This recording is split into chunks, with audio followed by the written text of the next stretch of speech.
बेटा एक है, वो भी यहाँ दिमाग की दिक्कत है सर, और मैं बिन दवाई दे रहा हूँ। मेरे पीएफ की बहुत दिक्कत है, को क्या मेरा पीएफ सही करवा दो, किसी ने नहीं करवाया सर। और मेरी सरकार वालों रिक्वेस्ट है, मैं बहुत दुखी हूँ सर। सरकार से मांग करते हैं किया जाए। मेरे पैसा निकल जाए सर, बहुत टेंशन है। मैं कर्मचारी हूँ और मेरे घर में कोई कमाने वाला नहीं है, और मेरी फैमिली आईडी की और किन पता नहीं किन ने करवाया कि सरकारी जॉब है। मेरी सारी तलाश कर लो, मेरी सरकारी जॉब नहीं है सर मेरी, और मेरी ना फैमिली राशन कार्ड बीपीएल कटवा दिया, और मेरे बच्चों को भी बहुत परेशान हूँ, मैं शरीर को भी परेशान। मेरे यहाँ ही आगे रोग लगा सर, मेरा कोई रोग भी नहीं था, मेरा पीएफ नहीं निकल रहा। बस मैं किसी को मैं दोष नहीं दे रही सर, मेरे को पता नहीं चलता, मेरे आगे लगने वाला कोई है ही नहीं। मेरी बेटी को भेजा मैं करनाल, एक बार रोहतक मैं खुद जाके आई हूँ, और मेरा बीपी बढ़ गया मेरा। और सर मेरे कोई साथ देने वाला नहीं है मेरे साथ, मैं बहुत दुखी बहुत हूँ। बस पीएफ कट रहा है तो मेरा निकलना भी जरूरी चाहिए ना, मिलना भी जरूरी चाहिए ना। मेरा पीएफ नहीं मिल रहा सर, मैं 2 बारी पीएफ मिला, जो मैंने 12 साल हो गया नौकरी लगी ना, और मैं 2 बारी पीएफ मिला, और मैं झूठ नहीं बोली, बाद मेरा पीएफ नहीं आया सर।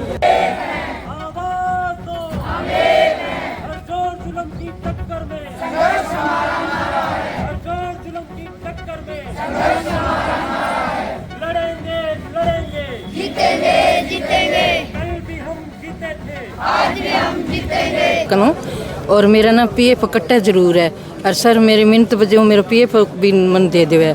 और मेरी बेटी है वह भी करनाल जाए, रोहतक भी जाए, और मेरे जाने वाला कोई नहीं है, मेरे घर वाला भी बीमार है, और मेरा बेटा एक है, वो भी यहाँ दिमाग की दिक्कत है सर, और मैं बिन दवाई दे रहा हूँ। मेरे पीएफ की बहुत दिक्कत है। तो आपने कोई मांग की है यहाँ अधिकारियों को भी कहा है? सबको क्या मेरा पीएफ सही करवा दो, किसी ने नहीं करवाया सर, कोई अधिकारी नहीं सुन और रहे। मेरी सुदाई वाली बेटी है मेरी जवान, मैं मेरा पीएफ निकल जाए, मैं मेरी बेटी की शादी कर दूँ। मेरे आप के हाथ की 8 की दिक्कत होगी, 12 साल काम करती करती को मेरा रोग लग गया सर, और मेरी सरकार वालों रिक्वेस्ट है, मैं बहुत दुखी हूँ सर। सरकार से मांग करते हैं किया जाए। मेरे पैसा निकल जाए सर, बहुत टेंशन है। मेरा बेटा 20 साल का शादीशुदा है, सरकार तक कोई बात नहीं जा रही है। शादीशुदा है सर मेरा बेटा शादीशुदा है, और कोई आगे और देख ले, रिपोर्टां देख ले, और मेरा बेटा ना मरने तो करा जा, मेरा घर बर्बाद होने लग रहा है, मैं कुछ कर नहीं सकती सर। मेरी आई रिक्वेस्ट है भी मेरा पीएफ दिला दो सर, मेरा जो काम कर रही हूँ कोई नहीं, मेरे जो पैसे मिल रहे हैं मन सही मिल रहे हैं, मैं उस पर संतुष्ट हूँ सर। और मैं कच्ची कर्मचारी हूँ, और मेरे घर में कोई कमाने वाला नहीं है, और मेरी फैमिली आईडी की और किन पता नहीं किन ने करवाया कि सरकारी जॉब है। मेरी सारी तलाश कर लो, मेरी सरकारी जॉब नहीं है सर मेरी, और मेरी ना फैमिली राशन कार्ड बीपीएल कटवा दिया, और मेरे घर में मीटर भी नहीं था, अभी लगवाया सर मैंने, 5 महीने हुए सिर्फ मेरा मीटर अभी लग गया, और मैं बहुत परेशान हूँ सर।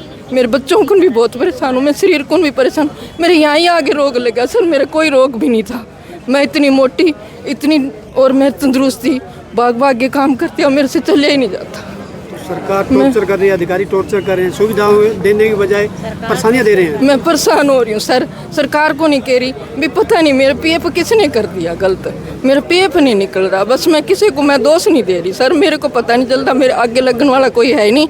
मेरी बेटी को भेजा मैं करनाल, एक बार रोहतक मैं खुद जाके आई हूँ, और मेरा बीपी बढ़ गया मेरा, और बीपी बढ़ गया, वो मेरे साथ में गोली में ली, और मैं कंट्रोल होया, फिर मैं घर पे आई दूसरे दिन। और सर मेरे कोई साथ देने वाला नहीं है मेरे साथ, मैं बहुत दुखी बहुत हूँ, बच्चे को दुखी हूँ, मेरा पता ही नहीं लगता, मैं इसी टाइम ही मेरा बीपी बढ़ जाए तो मैं इसी टाइम ही गिर सकती हूँ।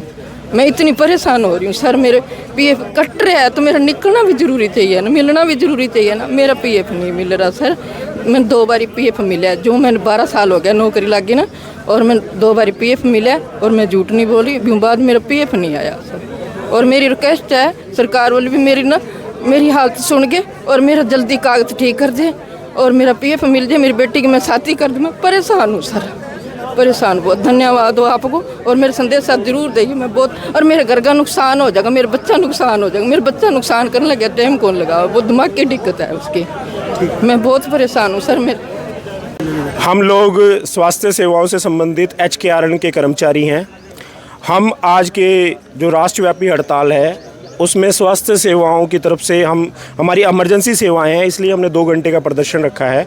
और हम आप मीडिया के साथियों के माध्यम से सरकार को बताना चाहते हैं कि भी 14 अगस्त 2024 को आपने वोट बटोरने के लिए जॉब सिक्योरिटी एक्ट को लागू करवाने की बात कही थी। आपकी सरकार भी बन गई है, हमारे कर्मचारियों की जॉब सिक्योरिटी कहाँ है? मैं मांग करता हूँ सरकार से जल्द जॉब सिक्योरिटी को लागू किया जाए, एसओपी को जारी किया जाए और हमारे स्वास्थ्य के पूरे हरियाणा में 12,149 जो कर्मचारी HKRN के माध्यम से जो जॉब सिक्योरिटी में आ रहे हैं, इन सभी को जल्द से जल्द, क्योंकि 1 साल होने वाला है जॉब सिक्योरिटी एक्ट की घोषणा किए हुए, उसके पत्र को जारी किए हुए, इसको जल्द से जल्द लागू किया जाए ताकि कर्मचारियों को अपनी सेवाएं देने में कोई आपत्ति ना आए।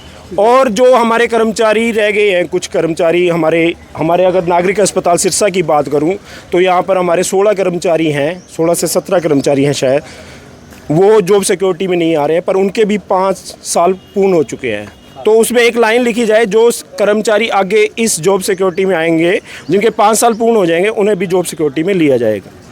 और सिरसा जिला में हमारे 5 साथी, कुछ एक साथी तो 2-3 साथी तो उन जो भी एक्सपायर हुए हैं उनको अभी तक नौकरी नहीं मिली है एक्स ग्रेशिया के लिए। तो वो जल्द से जल्द उन परिवारों की जो घर की हालत है ना, बहुत दुखद है, बहुत दयनीय है, उनको जल्द से जल्द नौकरी दी जाए। अगर हमारी मांग मुद्दे नहीं माने गए तो फिर स्वास्थ्य के साथ ही इस लड़ाई को अकेले लड़ेंगे। हमने यहाँ 17 दिन हड़ताल की थी, सरकार को समझाया था कि ठेकेदारी प्रथा वो कोड है जिससे जनता का भी शोषण होता है और कर्मचारियों का भी शोषण होता है। सरकार को समझ आई, सरकार खुद ठेकेदार बन गई, पर बहुत सी ऐसी चीज़ें हैं जो अभी तक दुरुस्त नहीं हुई। मैं आपको बताना चाहूँगा, 2021 में हमने यहाँ प्रदर्शन किया, 22 में हमने यहाँ प्रदर्शन किया। हमारी पहली 2 लाइनें थी PF और ESI की, वो आज तक यहाँ पर पूर्ण नहीं की गई है, उनको आज तक सही नहीं किया गया। अगर सही किया गया होता तो जो बहनें मैटरनिटी लीव पे जाती है उनको तनख्वाह मिलनी चाहिए थी। आप पूछ लो, ये आपके सामने कैमरा में मैंने, आप जब उपस्थित थे, सबसे पूछा कि भी मिले हैं आपको मैटरनिटी के पैसे ESI डिपार्टमेंट? किसी को नहीं मिले। 10 आदमियों को यहाँ ऑन जॉब, किसी की पैर टूट जाता है जी, किसी का हाथ टूट जाता है, उनको कुछ भी ESI तो कट रहा है, सरकार पैसे तो काट रही है, पैसे जमा भी हो रहे हैं, पर उसका लाभ तो नहीं मिल रहा हमें। फिर फ़ायदा क्या है इन चीज़ों का, ESI का, EPF का क्या फ़ायदा है हमें?